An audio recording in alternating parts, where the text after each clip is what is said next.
Hello and welcome to the dungeon. I'm your Hobgoblin host Hunter, and this is Hobb-y Goblin Studios.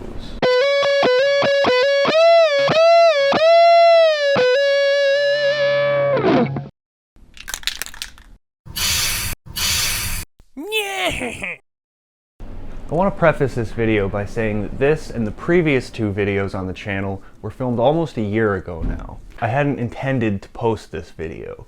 It was the first one I've ever filmed, and as such it's a little bit sloppy.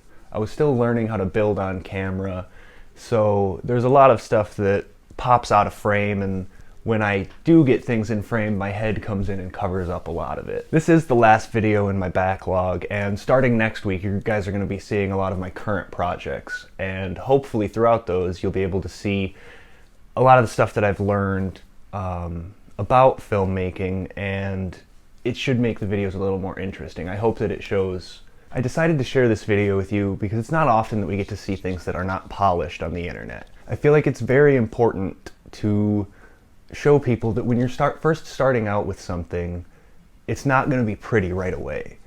Nobody starts something and is perfect at it immediately. Everything takes a lot of practice, whether that's filmography or even terrain building or miniature painting. I hope to be able to look back on this video one day and see how far I've come.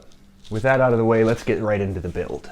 Keeping with the theme of trying new things, this was my first diorama commission.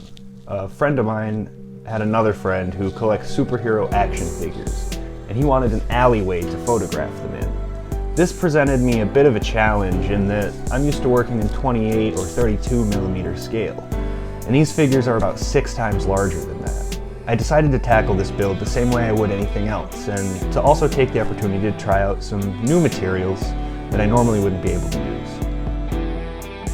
Something that remains true no matter what scale I'm working in is that MDF, styrofoam, and foam core make a solid base.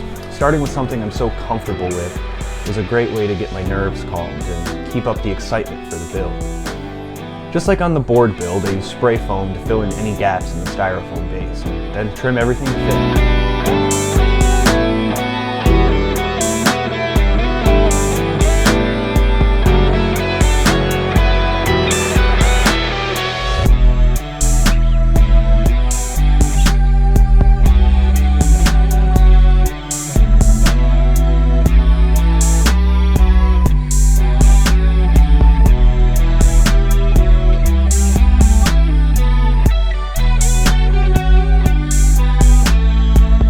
With this piece being a backdrop for photography, I wanted to try a few things I normally couldn't do on a normal piece of gaming terrain. In 2D art, there's a concept known as the vanishing point. This is basically the idea that if you're looking at anything with long horizontal stretches, they'll begin to converge near the horizon and vanish. In order to imply this, I wanted to angle the building such that the back ends pull closer to each other. There's probably a mathematical way to figure out the angle for this, but I just plan to eyeball it here. I still want the footprint to be square, so I cut out some foam board to frame the square base and a couple additional pieces which will go on top of the square to create the alley. I'm also adding an additional layer of foam to these pieces to make texturing the walls easier. I get a little bit ahead of myself here and start drawing in the bricks, but I quickly realized that a plain brick wall might get a little stale, and it would be a pain to draw all of those bricks. So I decided to break it up and add some interest, meanwhile cutting down some of the work I'll have to do. I grabbed some corrugated paper and cut it to create a garage door. This stuff looks great at a smaller scale, but if I ever do another piece in this size, I might look for something a little bit bigger. I also found some chicken wire in my garage that I thought would make some nice chain link. It's way too big for my typical scale, but I think it looks perfect here, so I cut out a window to fill with this later on. I'll also use it to add a fence in the back of the piece.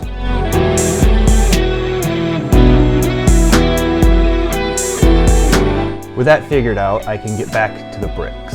I thought it would be kind of difficult to find the right size, but once I realized that in this scale, 1 inch equals 1 foot, I went and measured the bricks that my house is made of and realized the same oversized 1/2 inch by 1/4 inch bricks I use for 28mm fantasy stuff would be the perfect scale.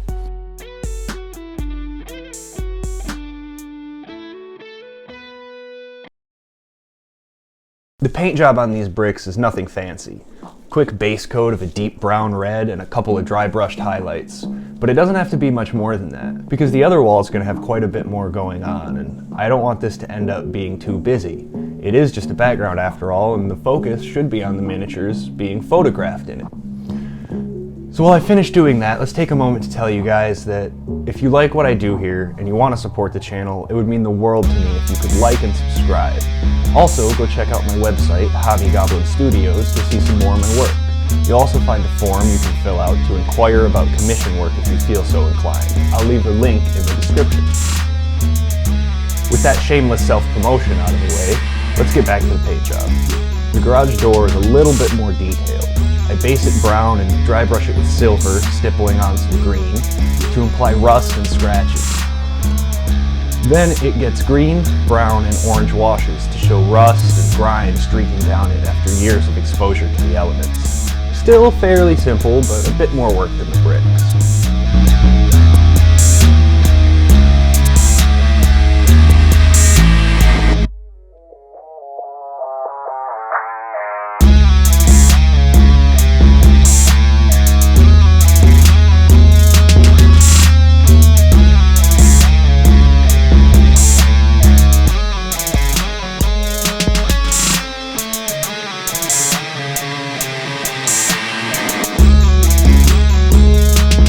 To really make this feel like New York City, I wanted to add a huge graffiti tag to the other side. And I'm a bit of a Marvel geek, so I thought it'd be cool to add in a reference to the Sinister Six, a supervillain power group that teams up to take out Spider-Man. So I prep a big concrete wall by first rolling some tinfoil across the foam to create texture, and then sealing and hardening that foam with a black magic base coat. Thanks for the tip, Jeremy. This is just Mod Podge and black paint, but you probably already knew that. Now I break out some skills I haven't used since high school and try to freehand some interesting graffiti. It's been a while, but I think I managed to pull it off. I imagine some of Vulture's thugs wanting to spread awareness and fear of the Sinister Six, tagging every empty wall in Queens. Maybe this is a pizza shop or an apartment building. Either way, I wouldn't want to go anywhere near it for fear that Doc Ock or Electro could be lurking around in the shadows.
This is where it becomes extremely apparent that this was the first video I'd filmed. Most of these shots are going to be obscured and out of frame. I decide not to cut them though because it's important to see no one starts out perfect. It can definitely seem that way on the internet, but in reality, it's just because nobody posts their failures. I look forward to looking back at this in the future and laughing. Here I am building a fire escape to add another place to pose models and create some more interesting shots. If I were to do this again, I'd probably find another way to make it, so it's not really the end of the world that the footage is obscured and you can't see what I'm doing.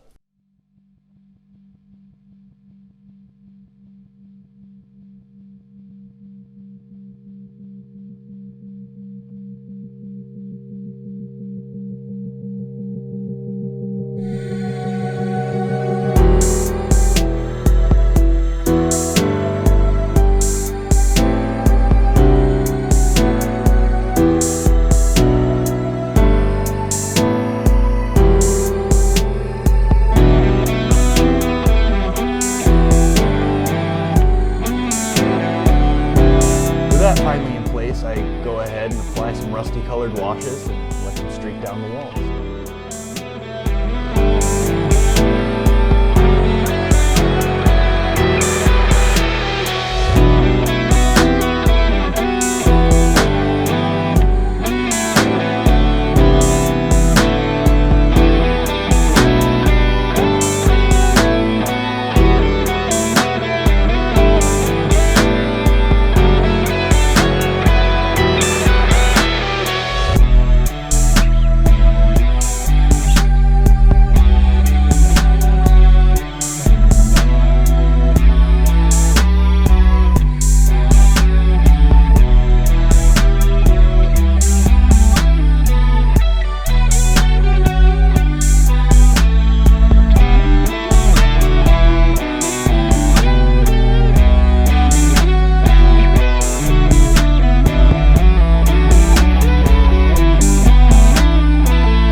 Here's where I start to play with that vanishing point I mentioned earlier. I place the walls with a slight angle, and once they're in place, you'll notice that it gives the appearance of the alley getting tighter as it gets further away. This will also ensure that when taking a photo from straight on, both walls will be visible in the shot and really enhance the perspective.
In smaller scales, it's pretty tricky to model asphalt. A lot of people have a different technique, but they never quite look right. Here though, the texture of my modeling compound is absolutely perfect for a haphazardly poured, ill-maintained blacktop. So here I just pour it out, smooth it out, and then all that's left to do is hit it with a black wash and paint the framing of the base black.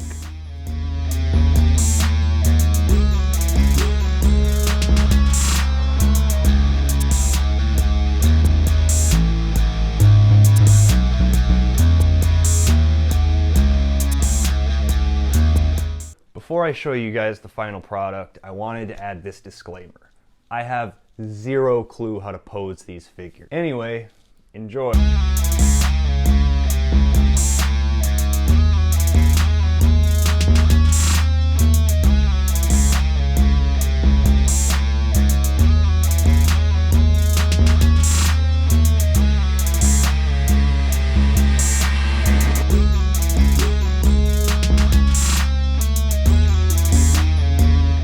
So I showed my mom that last picture, and I said, "Hey mom, look what I did."